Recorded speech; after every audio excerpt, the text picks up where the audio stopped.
Hi, I'm Adam Summer. You're listening to the Yerushalmi Talk podcast with the support of the Yeshivat Devar Yerushalayim in Har Nof, Jerusalem.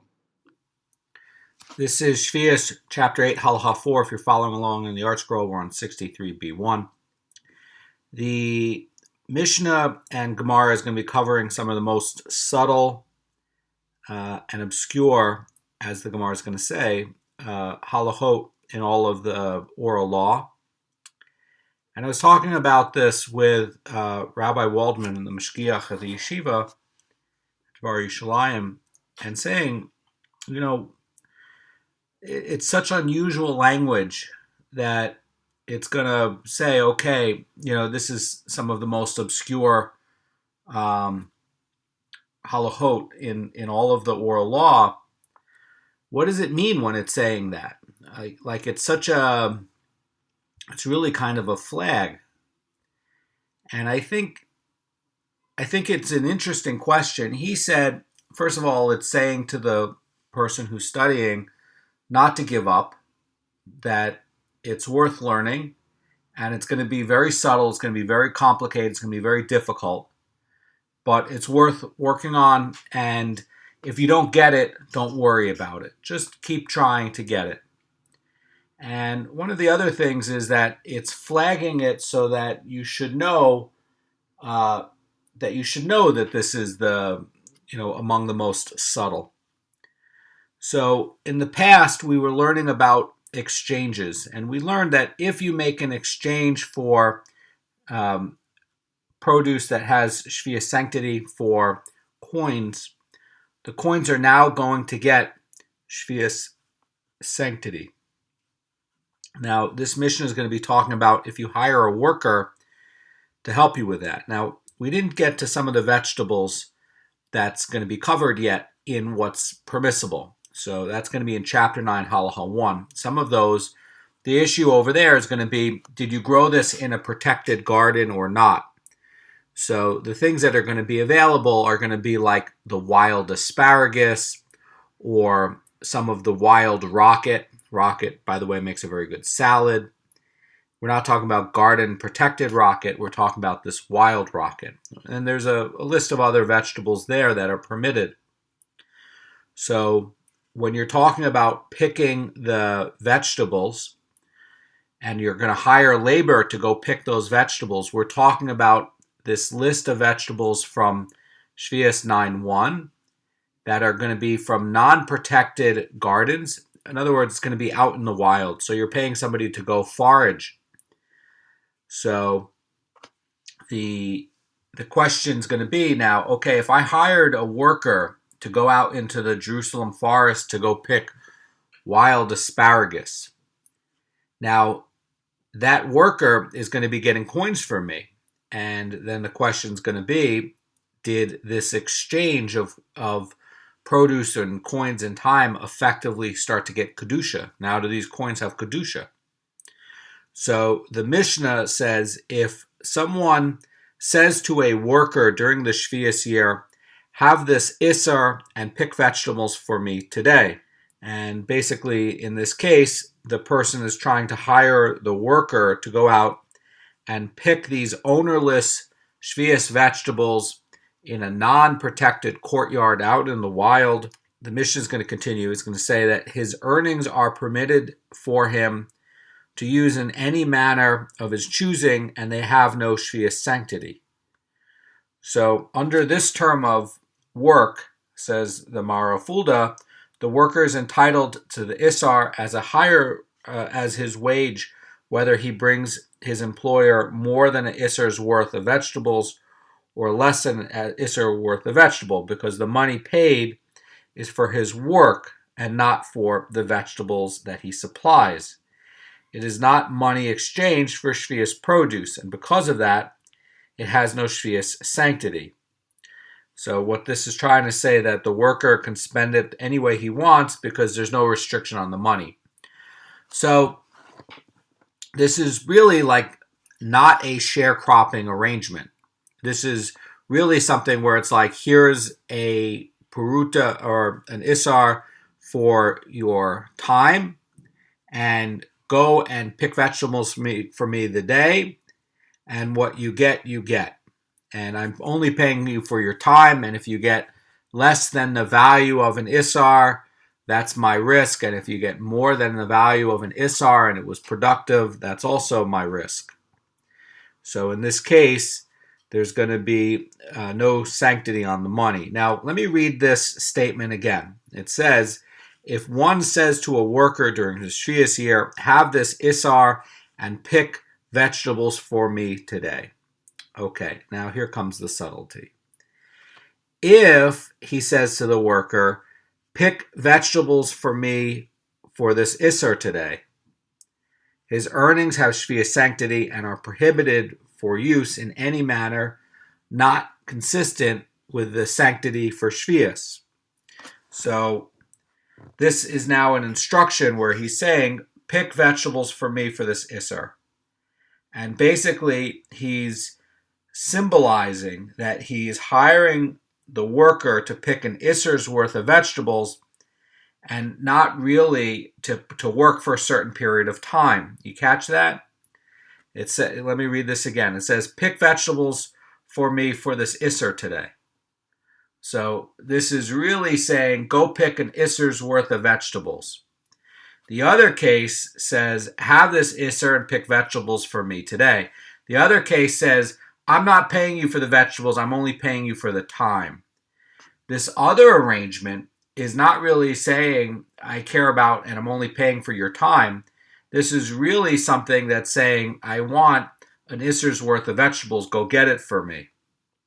So in that case, his earnings are going to have Sheviis sanctity. So I want to point out that the worker here is really being contracted to supply vegetables in the value of the isar that he receives. That's really what he's asking. And, basically it means that he goes and he picks the vegetables independently and then he sells them to the person who's paying him the isar. And since this money is given in exchange for Sheviis produce, that's why it's going to be getting the Sheviis sanctity, and it has to be consumed according to the laws of Sheviis produce. So again, this is a little bit different. This is basically saying, pick vegetables for me for this isar today. It's really coming along to say that this worker has to go out independently and get the vegetables that add up to an isar, and then he's going to sell it to him for the isar. Now, this money is going to have Sheviis sanctity. Now, the Mishnah was talking about the cases in which it is allowed to pay for a purchase with Sheviis produce. And to recap about this, it is allowed to exchange Sheviis produce or Sheviis money for food that one needs in the short term. And that food, in turn, is going to assume the Sheviis sanctity of the original produce or money. And it's not allowed, however, to pay off a debt with Sheviis money or Sheviis produce, even if the debt was incurred through the purchase of food. So paying a debt is a form of business, and that is, by the way, not allowed in Sheviis. So that's what this theme coming up is going to be about. So the Gemara says, or the Mishnah says, if someone took from a baker a loaf of bread worth a pudyon, and a pudyon is a coin worth 2 isars, by the way, so that's going to be 16 perutos. And so he says, if one took from a baker a loaf of bread worth a pudyon, and he says to him, when I pick vegetables from the field, I will bring you some.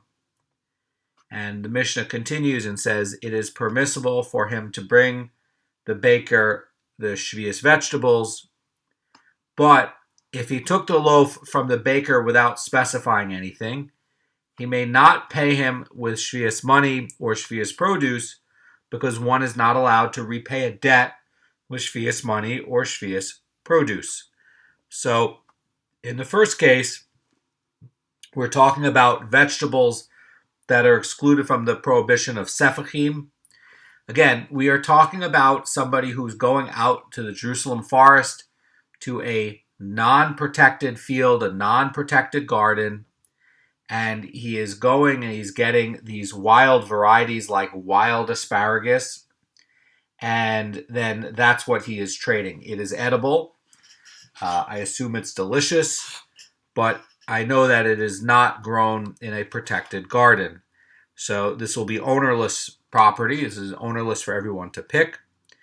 Now, in the protected garden, it's also going to be ownerless, but in the case of the courtyard or in the garden, that is going to be subject to sefachim. And the stuff that you are going out into the Jerusalem forest to gather is not going to be subject to sefachim. Remember, sefachim is a case where it's D'Rabbanan, and they instituted it because they didn't want cheaters coming and planting seeds and claiming that, this grew on the seventh year and I can just take it. So they instituted sefachim on it as a restriction. So the idea here is that this is not going to violate, in the first case, any repayment of debt with the Sheviis produce, because the vegetables of the field are freely available in Sheviis. And because the vegetables are freely available in the fields, the buyer's statement is not viewed as a commitment to pay with vegetables, which, by the way, would be a debt, but it's really a pledge to the baker, to do the baker a favor, picking some free vegetables for him. And so the baker is, really like doing a favor for giving him a free loaf of bread. And in turn, this other person's going to give a favor to give the baker some free vegetables. Now, I want to talk about the Rambam's approach on this Mishnah because it's a little bit different, and he understands it differently.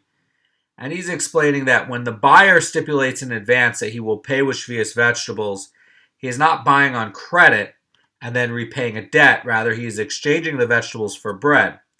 And the stipulation causes the transaction to be defined as an exchange, even though he does not have the vegetables at this time. And basically, it's allowed to exchange Sheviis produce for food. And according to the Rambam, since the bread is exchanged for Sheviis produce, it's going to acquire the Sheviis sanctity through this transaction. Now, in the second case, where somebody goes and he takes a loaf of bread from the baker, and he doesn't say anything, the understanding is that the baker is selling it to him on credit. And that is going to be customary in days where there is more food scarcity as part of the retail food business. And whatever is given to the baker in return is going to be considered the payment of this debt. And it's going to be an actual genuine debt. And because you're not allowed to repay debt with Sheviis produce, the buyer may not compensate the baker with Sheviis vegetables. Now, this repayment of debt as a theme comes up throughout other things with Kedusha. Can you go repay a debt with a Bechor? Can you go repay a debt with Trumos? Can you go and repay a debt with Meiser Rishon? That is something that's going to come up in all of these other Gemaras. But over here, we're focusing on Sheviis produce. And with regards to Sheviis produce, you may not settle a debt with it. So why would that be? Because the Torah says it's for you to eat. It's not for you to go and repay a debt. So the Gemara now is going to talk about some of these obscure halachot. And again, please do not get discouraged by this. There is a value, says the Chazan Ish, toward working on some of the knottier, some of these knotty, tangled up, difficult, hard sugyot that may not even be fun to work on, but there's a virtue to it because you are guarding the ordinances. And the Chazan Ish writes in his book on Amunah and Bitachon that it's the highest form of worship to try to get halachot out of these difficult Gemarot. So the Gemara is going to address what the Mishnah was talking about. If someone tells a worker, have this isar and pick vegetables for me today, and basically under that circumstance, his earnings do not get Sheviis sanctity. And then the other side was if he says, pick vegetables for me for this isar today, his earnings get Sheviis sanctity. So again, one is going to be where you're paying for time, and the other is going to be where the person is effectively working independently, and he's going to bring an isar's worth of vegetables and exchange it for the money. The Gemara is going to try to clarify this, and the Gemara is going to ask the obvious question: what is the real difference between someone who says, have this isar and pick vegetables for me today, and someone who says, pick vegetables for me today for this isar? So, the question comes up, and it looks like in either case, the worker is going to bring him only an isar's worth of vegetables for his money. So in either case, shouldn't it be where the money is going to be where it's exchanged for Sheviis produce, and then it's going to get sanctified? So even in this other case where you're paying for time, it's likely he's going to go and pick an isar's worth of vegetables only, and then really it's no different from the second case where he's just bringing an isar's worth of vegetables. And the Gemara responds, and Rabbi Avin says in the name of Rabbi Yosef ben Chanina, this is one of the several obscure halachot that we find in the Gemara. So yes, there is a distinction, says the Mara Fulda, between the cases, and it's essentially unclear. And by right, we should be stringent even when the patron says, have an isser and pick vegetables for me, where effectively he's paying for the time. However, the rabbis, says the Mara Fulda, deemed it necessary to be lenient in order to afford laborers an opportunity in Sheviis to earn a wage that is free from Sheviis sanctity, and that it could be spent on non-food. So perhaps you have to pay it for rent, perhaps you have to pay it for clothes, and you're not allowed to take Sheviis money and go buy clothes with it. You're not allowed to take Sheviis money and go pay rent with it. So over here, the Mara Fulda is explaining that they extended and relied upon this technical distinction between have an isar and pick vegetables for me, which again is really a contract for time. And over here, where it's saying have this isar, pick vegetables for me for this isar. And in the second case, the payment, is technically for labor, but really it's expected in that second case where the worker is going to work independently and bring him over an isar's worth of vegetables. So the idea is that, the money where you're only paying for the labor is not going to have Sheviis sanctity, but where there's a case where it's actually going to be brought and he's actually going to be bringing the vegetables, it's going to come up to an isar's amount, and then the exchange for money and vegetables happens, that's going to be where it gets Sheviis sanctity. Now, the Rosh Aurelio explains about this, that the rabbis were able to be lenient about this because even in the second case, the money has Sheviis sanctity only by rabbinical decree, and we will see that this is one of the several instances where the rabbis relied on an obscure distinction to issue a lenient ruling regarding rabbinic law. So, where it's talking about obscurity, this term is talking about a lack of clarity, and that's one of the issues here. So, as the Rosh Aurelio is pointing out, that this is a rabbinic decree, and even the money getting the Sheviis sanctity is going to be a rabbinic decree. So that's sort of the vagary that's going on over here. So they're able to, because the money is getting sanctity only d'Rabbanan, they're able to come along and make these leniencies to allow labor. So that's one of the issues. They don't want unemployed people.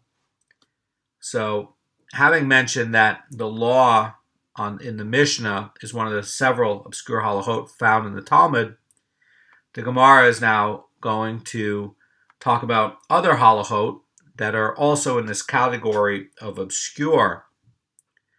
So the Gemara is going to dig into more of these obscure halachot, and we learned there in a Mishnah, this is going to be in Meiser Sheni 3:1. It says, one may not say to his fellow, bring these Meiser Sheni fruits up to Jerusalem for us to divide there. So I just want to talk about Meiser Sheni for a second. Meiser Sheni has to be taken to Jerusalem. It has to be eaten there within the walls.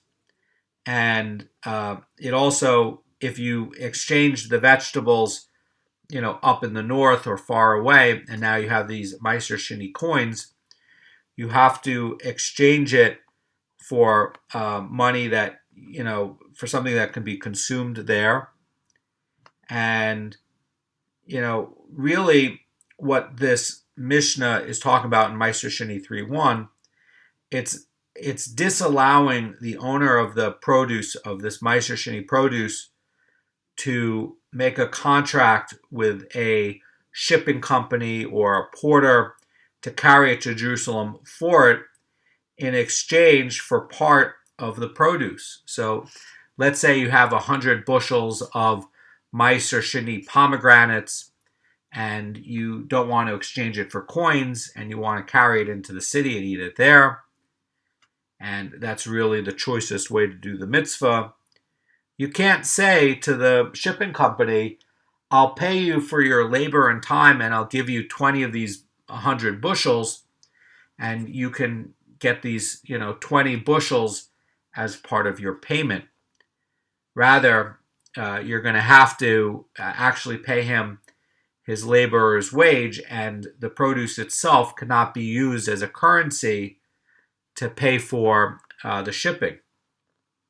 So if you were to try to say to him, look, I'll compensate you with a split of what you're carrying, and you can keep 20 of these bushels as your payment. The problem is that you're basically saying that the shipping company or porter is going to be getting part of these fruits as his wage, and you're not allowed to pay wages with Meiser Sheni produce. There's a restriction on it. Now, the Torah over there in Devarim 14:22, it's very clear about Meiser Sheni, and it says it's for eating in Jerusalem. And over here, why is the Mishnah and the Gemara bringing this in? Because Sheviis is connected to eating, right? That's what it says about it. It's for you to eat. And over here, this other thing which deals with eating, and over there in Devarim, it's saying that the Meiser Sheni is for the owner to eat in the place where Hashem will designate. So that's going to be in Jerusalem, in the walls, inside the walls of the old city. And on Sheviis produce, also the owner is not going to be allowed to pay a laborer's wage with the produce itself. So let's say he has 100 bushels or 100 baskets of pomegranates, and they're Sheviis pomegranates. And he says to a worker, go out and collect me this wild asparagus in the Jerusalem forest, and I will pay you 20 of these bushels or baskets of pomegranates for what you bring me. Well, let's say you even say it and I'll pay it for you for the day. So it's not an exchange where you're getting Sheviis produce in exchange. You're actually just paying him for his time.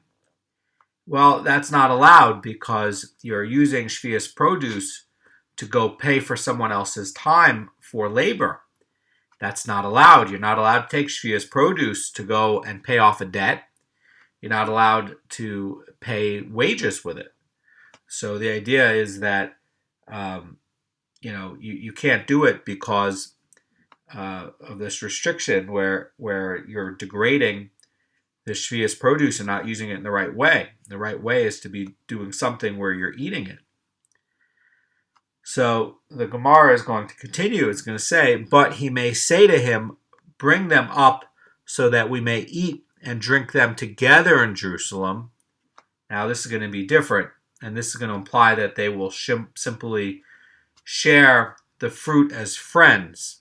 Now, you're gonna say the same thing that the Gemara is going to ask. It's going to say, what is the real difference between one who says, bring these Meiser Sheni fruits to Jerusalem for us to divide there, and someone who says, bring them up so that we may eat and drink them together in Jerusalem. And it doesn't really look like there's a clear difference between these two cases. And I want to look at the Rosh Cirilio. The Rosh Cirilio about this is saying, realistically, in the second case, the owner is not giving the transporter a free gift, but is compensating him for his labor. So why should it be phrased in a way that he's doing it like a gift? Why should that create a leniency, says the Rosh Cirilio. And over here, the Rosh Cirilio is also saying that since the owner does not mention dividing the produce, but merely eating and drinking together, he is not viewed as making a business arrangement with the porter. Rather, he's perceived as offering the porter a free gift. And the owner requests the porter the favor of transporting his Meiser Sheni to Jerusalem and offers in return the favor by inviting him to share the meals there. Now, this gets back to the loaf of bread in a way. In the case of the loaf of bread, where it's saying in the Mishnah, if someone took from a baker a loaf of bread worth a pudyon and says to him, when I pick vegetables in the field, I will bring you some. In this phraseology, as the Rambam points out, this is being done where this is really kind of like the baker giving a gift to this fellow. And then this fellow who goes and gets vegetables is giving a gift of vegetables to the baker. And so now it's a trade of two gifts. It's not really a business arrangement. So in the case of the porter or shipping company where it says, bring these Meiser Sheni fruits up to Jerusalem for us to divide there, that's basically where you're taking the Meiser Sheni to do as a wage. Now, keep in mind, these same restrictions would also apply with Sheviis produce. That's why this is in here, okay? So if you said, okay, I have all this Sheviis produce, I want you to go and transport it to to the city for me, and we'll divide it over there, and I'll give you 20% over there. That's a business arrangement. You do business with Sheviis produce. But over here, where it's saying, bring them up so that we may eat and drink them together in Jerusalem, this is basically where, he's giving a gift of transport, and he's giving a gift of letting them eat all the produce and share it and eat it together as friends. So the Gemara is going to really try to dig into this and try to understand more about these halachot that are so obscure. And the Gemara is going to continue, and it's going to say, rather, Rabbi Zera says in the name of Rabbi Yonatan, this is one of the several obscure halachot that we find in the Talmud, in the oral law. So I want to explain this with the Rosh Cirilio. So he says over here about this that granted this distinction between the cases is unclear, and we should be stringent even when the owner says we will eat and drink them together in Jerusalem. But the rabbis determined that it was necessary to be lenient here in order to afford people the ability to have their Meiser Sheni produce transported to Jerusalem without additional expenses on their part. They didn't want to incur additional expenses. And therefore they were relying on this non-commercial nature of the owner's language to permit him to share the Meiser Sheni produce with the porter. And the basis for leniency is that under biblical law, it is permitted even to say, bring these fruits to Jerusalem and we will divide them there, because it's not a genuine wage. And people, the produce is not merchandise that will be sold for profit. So the owner is actually sharing it and not investing it in its transportation. But the owners are the one who prohibited this d'Rabbanan because it has the appearance of paying a wage with Meiser Sheni produce. And the rabbis decided to allow for leniency when the owner avoids this commercial style terminology of we will divide. So they're trying to make it where they're not using this commercial language. That's definitely going to be an obscure law. We're going to get into another one. The Gemara is going to give another example of an obscure law, and we learned over there in Shabbos 23:1. This, by the way, is going to be in 148a of the Bavli. It says, a person may borrow from his fellow pitchers of wine or pitchers of oil on the Shabbos, provided that he does not say to him, halveni, which is lend me. And he may, however, say to him, hashileni, which is another form of lend to me. So that's, again, let's talk about this. So this person is borrowing pitchers of wine or pitchers of oil. He needs it. And it says to him, he's not allowed to say halveni, which is lend to me. He has to say a different use of the word, a different form of lend to me, which is hashileni. Now, the Gemara is going to really talk about, same question that you're going to have. What's the real difference between someone who says halveni and one who says hashileni? Because it doesn't seem like there's a clear difference between the two.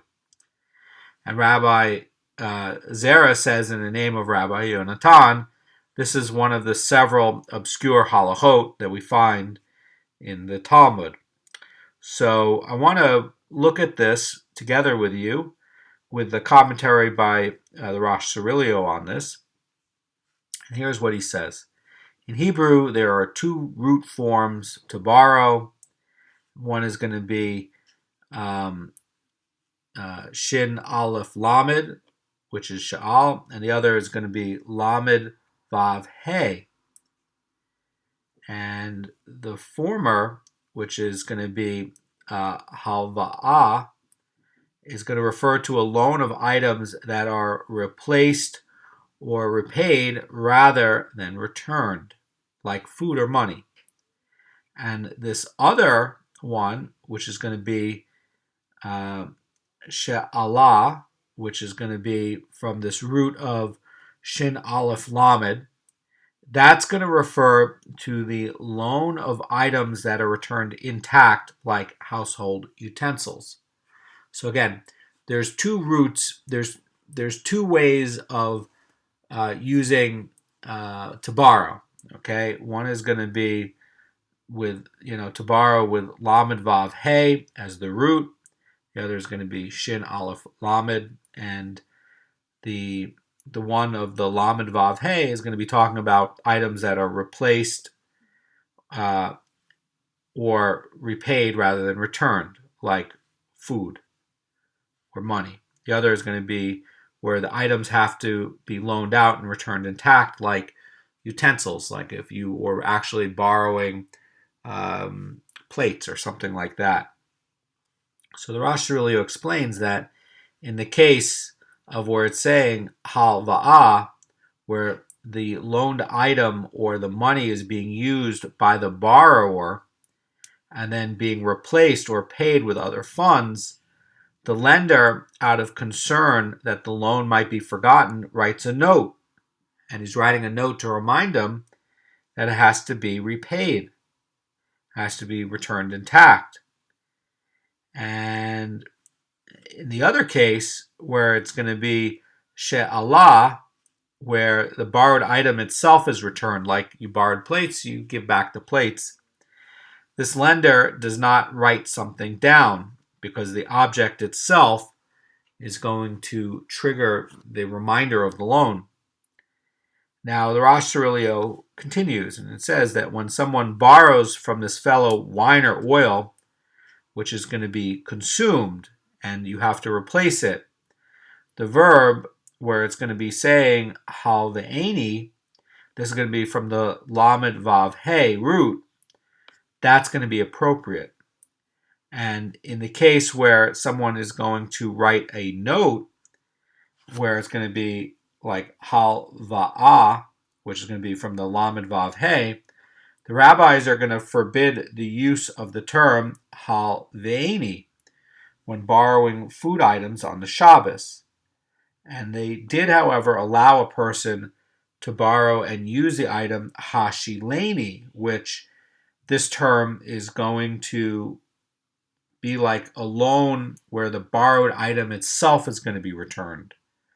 And in this case, there's no worry that the lender will write a reminder for himself. So over here, in this kind of situation, in the first kind of situation where he's lending out the pitcher of wine and pitcher of oil, you're effectively, and you're using this term of halve'eni, okay, you're effectively triggering something where it's like, oh, let me write this down. You're not allowed to write on Shabbos. And basically what this is basically saying that, it's being phrased in a way where, the loan might be forgotten and it has to be, borrowed and repaid like with other funds. So perhaps, you're saying, lend me these pitchers of wine, but in the phraseology of it, you're going to not give him back pitchers of wine. You're going to give him back kesef. You're going to give him back money. And because it's now going to be a commercial exchange where I'm giving you today on Shabbos the bottles of wine that you need for your Shabbos, and you, by the way, phrase it in a way where it's not the replacement of the same item, but it's going to be something that is going to be of equal value, like, by the way, repayment with money. That's not allowed because you're gonna trigger the other guy to write a note. You're not allowed to write a note on Shabbat.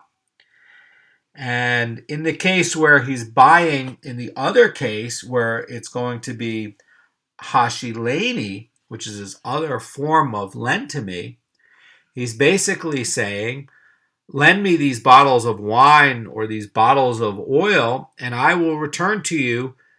Yes, I'm going to use the oil in it. Yes, I'm going to drink the wine, but I'm going to return to you these, same brand, same bottles of oil and pitchers of oil, pitchers with oil that is filled up with it. Just like you gave to me pitchers that are filled up, I will give you back. So you are going to be getting back the item itself, and the object itself is going to attest to the loan.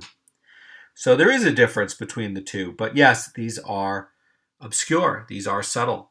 And it's very worthwhile to look at these obscure, subtle halachot. Now, can this apply with regards to Sheviis produce as well? Sure, it can. So perhaps somebody says, on Shabbos, let me borrow these pitchers of Sheviis wine. And now you're saying halveini, which is lend to me. Well, now you've done effectively a commercial transaction on Shabbat, and they're going to be tempted to write a note to remember it. And it's not really a commercial transaction where you've made a sale. It's not a sale, it's a loan. But it's going to have the same issue where you're going to be expecting to get back money instead of this wine. And that's going to have all sorts of other issues, because now when you get back this money is going to have Sheviis sanctity. Also, it's going to be a problem with, perhaps somebody's going to be tempted to write a note on the Shabbos. In the other case, where it's going to be hashileni, where it says, lend to me this pitcher of Sheviis wine, and I'll give you back another pitcher of Sheviis wine. In that case, you're repaying back the item basically intact. So yeah, you're drinking the Sheviis wine, but you're giving him back another pitcher of Sheviis wine, so he gets back what he lent out. Now, the Gemara is going to talk about the last instance of an obscure halacha, and the Gemara says, regarding the status of bread of idol worshippers, Rabbi Yaakov Bar Acha says in the name of Rabbi Yonatan, this too is among the obscure halachot found in the oral law. So the Mishnah over there in Avodah Zarah 2:8, and by the way in 35b in the Bavli, is saying like this. It's saying that bread that idol worshippers have is not allowed for consumption even if it has kosher ingredients. And this is because of a rabbinic restriction out of worry that eating their bread would lead to dining with them and drinking with them and drinking their wine, and it would lead to intermarriage. And that would now create children, which would, increase idol worship in the world, and also diminish people, being Jewish. So over there, we're looking at this other case where the Gemara is stating that, over there in Bavli Avodah Zarah 35a, where, someone is permitted the bread of idol worshippers, where, they're under the impression that the rabbis rescinded the decree. And now the Gemara is going to look about, the law and what actually is going to be specifically obscure about it. So, again, in Avodah Zarah, there were some in that Gemara who did permit the bread of idol worshippers, and you can see that even today. In Paris, there's a government law that a baguette has to be made a certain way, happens to be with kosher ingredients, and there are some rabbis who say that if you get a regular baguette in Paris, it doesn't need a hechsher, it's always kosher. And basically they're going on the ruling of Rabbi Moshe Feinstein about milk in the United States. Somebody who is going to be more religious is going to know and understand that this is a heter for really more emergency situations, like if somebody is living in Oklahoma and there is no kosher dairy over there, and this is the only milk they have, and maybe they're only over there for a week or something like that. It's sort of like an emergency thing, and the rationale behind Rabbi Moshe Feinstein's ruling was that the penalty of using non-cow milk in the United States is so high, much higher than even a penalty from a hechsher company, that they'll shut down the dairy. The government will shut down the dairy and put them out of business. So because the risk is so high, the non-Jews are not going to cheat and use non-kosher animals. That's the idea. So you can only rely on that in certain countries, by the way. You can't rely on that in China. In China, there are rabbis who have checked the dairies there, and the dairies, they say, are not kosher because they do add things into the milk. So, and they've found that they've added, if you know, like on a countertop, the formica, which is like a material that is used to make fake wood, they'll add that into milk to make it thicker. They'll also add other additives and sometimes even non-kosher milk. Anyway, so that's going to be the idea over here about the bread of idol worshippers. So let's get into some of this obscurity here. So we're going to clarify this, and the Gemara is going to say that Rabbi Yossi says, I have inquired before Rabbi Yaakov bar Acha, what is the precise meaning of Rabbi Yonatan's statement, and where it says that this is counted among the obscure halachot found in the oral law. And the Gemara says, do I say as follows, in a place where the bread of Jews is available, the bread of idol worshippers should by right be prohibited. But the rabbis were obscure about it and permitted it. Let me read that again. But the rabbis were obscure about it and permitted it. That's a question. In other words, they're saying, is it a case where the bread of idol worshippers should actually be prohibited, and in a place where the bread of Jews is readily available, it's going to be, prohibited because the rabbis are decreeing against a worry for intermarriage and intermingling and things like that. And the people did not recognize this decree as binding and became accustomed to permitting the bread of idol worshippers. So there's, question's going to be, under what basis are the rabbis going to be having a permit and any kind of lax interpretation of the law, and instead it looks like perhaps they chose to remain silent and let the decree become obsolete. So the Rosh Cirilio says that they deliberately obscured the prohibition and allowed an unfounded leniency to take effect.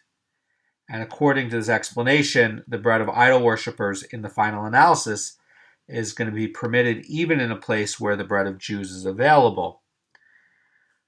So again, the idea is that perhaps this became obscure because in a place where bread is readily available, they did not allow the idol worshipper bread. And the people, it looks like, were not able to follow that, and they were still eating the idol worshiper bread. And the rabbis just let this lapse. In other words, they let this ruling lapse. And so it's really a leniency because the people themselves didn't follow it. So that's going to be one way to look at it. The Gemara is going to give another way to look at it. It's going to say, or do I say as follows, in a place where the bread of Jews is unavailable, the bread of idol worshippers by right should be permitted, but the rabbis were obscure about it and prohibited it. That's a question. In other words, what they're saying is Rabbi Yosei is basically asking Rabbi Yaakov bar Acha whether this obscure halacha means that the bread of idol worshippers is going to be permitted in all locations, even where the bread of Jews is available, or is it going to be prohibited in all locations, even where the bread of Jews is unavailable? And over here, they're really saying the other case, like what you have in Paris, where you have the majority of the people are non-Jews, idol worshippers and things like that, and really. There's a shortage and not many Jewish bakeries, is not as readily available. And then, is it a case where, they're saying where the bread of Jews is unavailable, the bread of idol worshippers, should be permitted? Or is it going to be a case where even in a case where the bread of idol worshippers would be prohibited, even in a place where the bread of Jews is readily available. You see the difference there? In a case where the Jewish bread is there and they're banning the bread over there, really they're saying that the bread should always be banned. And over here, they're saying that the bread is only banned when there's no Jewish bread available. And the Gemara is going to ask about this a little bit more to try to get what's obscure about this. So Rabbi Manna says, why is there ever obscurity that tends to prohibition? And basically he's saying that's not the case, and he's basically saying in all the cases of the obscure halachot that we mentioned, there is a lenient ruling that has an obscure basis. And he's saying that we never find a stringent ruling that is described as obscure. And so the Vilna Goan says about this like this. He says that that these rulings are obscure and it's appropriate only for a situation where the rabbis obscured a prohibition and ruled leniently without a clear basis. And the correct expression for a situation in which they ruled stringently without a clear basis is going to be where they're stringent, where they're going to be stringent on something. So that really what Rabbi Manna is saying, according to the Rosh Cirilio, is that these obscure halachot are all together similar, okay? And since in each of these cases, the obscure ruling is going to be permissive and it's going to be lenient, here too, we presume that when you have an obscure ruling, it's going to be permitted, and it's only going to be where they're ruling leniently without a clear basis. That's what's going to make it obscure. So Rabbi Manna is going to come with what the rabbis were actually being lenient about with the case of the bread of the idol worshippers. And the Gemara says, and further, is not the prohibition against the bread of idol worshippers the same as a prohibition against cooked food of idol worshippers? So the idea is that they wanted to safeguard against intermarriage, and the rabbis also decreed that you can't eat the cooked food of an idol worshipper, because, by the way, even if it's kosher, because they don't want the people to intermingle. So the Gemara is saying that if there is obscurity in regard to the prohibition of bread, there should also be obscurity with regards to the prohibition of cooked food. Now, with regards to the cooked food, the Gemara says, do we actually say this in a place where cooked foods of Jews is unavailable? The cooked food of idol worshippers by right should be permitted, but the rabbis were obscure about them and prohibited them? No, right? In other words, there's no obscurity regarding the prohibition of cooked food. So even if a non-Jew says, this is kosher, go ahead and eat it, the rabbis were clear, and there was no equivocation or guessing about this prohibition. And basically, it's going to follow about here with the cooked bread, with the bread and also the cooked food, that there's also no obscurity on this prohibition for the idol worshippers' bread. And to the extent that their bread is prohibited, the prohibition is perfectly clear. Rather, there must be some other obscure leniency that does allow the bread of idol worshippers, and a leniency that does not relate to their cooked food. So what could it be? In other words, if you have a case where you have this bread over there in Paris, and there's no Jewish bakeries around, and there's a government rule that says this is the law on how the bread has to be made a baguette, and that you can go and you can get this baguette and you can rely on it, even though that it's being made. There's a leniency over there that's not being applied over to the leniency on cooked food. So what's going to be the difference? And the Gemara is going to answer. It's going to say, rather, this was Rabbi Yonatan's reason for calling the law regarding the bread of idol worshippers an obscure halacha. And the Gemara says, in a place where the bread of Jews is unavailable, the bread of idol worshippers by right be prohibited, just as their cooked food is prohibited. But the rabbis were obscure about it and permitted it because bread is a sustenance of life. And basically, Rabbi Yonatan is teaching that where there's no bread of Jews, it is allowed to eat the bread of idol worshippers. So that's a really interesting thing. So this, by the way, is also going to be the basis for Rabbi Moshe Feinstein's ruling on the milk, and the idea in the Ramah and the Yeridea 112.2 is going to be that this permit on a bakery pertains only to where the bread of Jews is unavailable, and there is some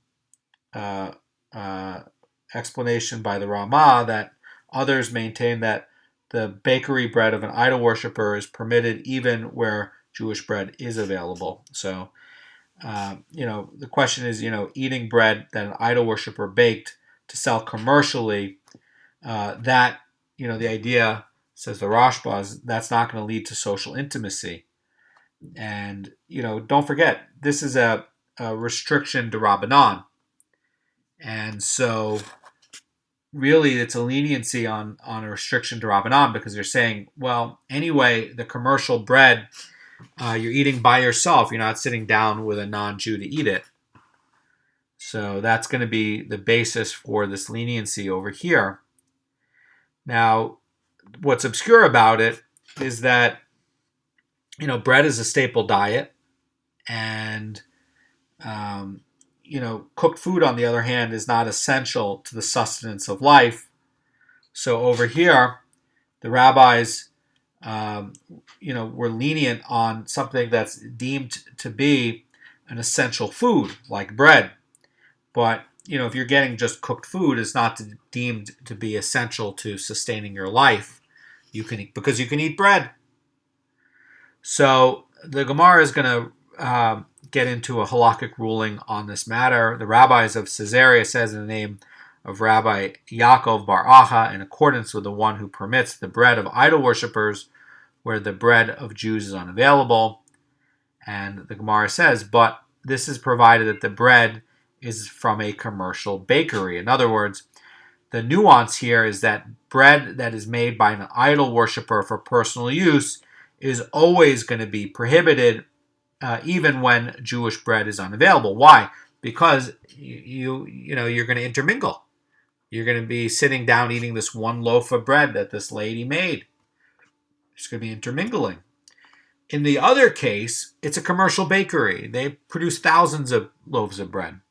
That's going to be the difference. Now, the Gemara is going to comment and it's going to say, however, the populace at large does not follow this ruling in actual practice, and rather they maintain that even bread made by an idol worshiper for personal use is permitted when no other bread is available, and that's how they act. So the Ramah in the Yeridea 112b is saying over there that according to this interpretation, the bread of a private idol worshiper is prohibited even when no Jewish bread is available. So the Gemara is going to comment on it, and it's going to say that basically this is really not followed by the population at large at this time, but that's why they were ruling on the bakery bread of an idol worshiper to be permitted,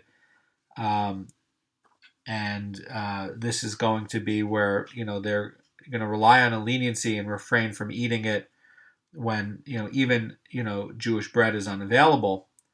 So according to the letter of the law, says Rosh Hashanah, it's going to be permitted, but you have a case where the rabbis made a restriction, and part of the obscurity of this is that is that if there's a one-off case where there's no Jewish bread available, the bread is an essential part of being able to sustain yourself, and cooked food is not, and there is a difference.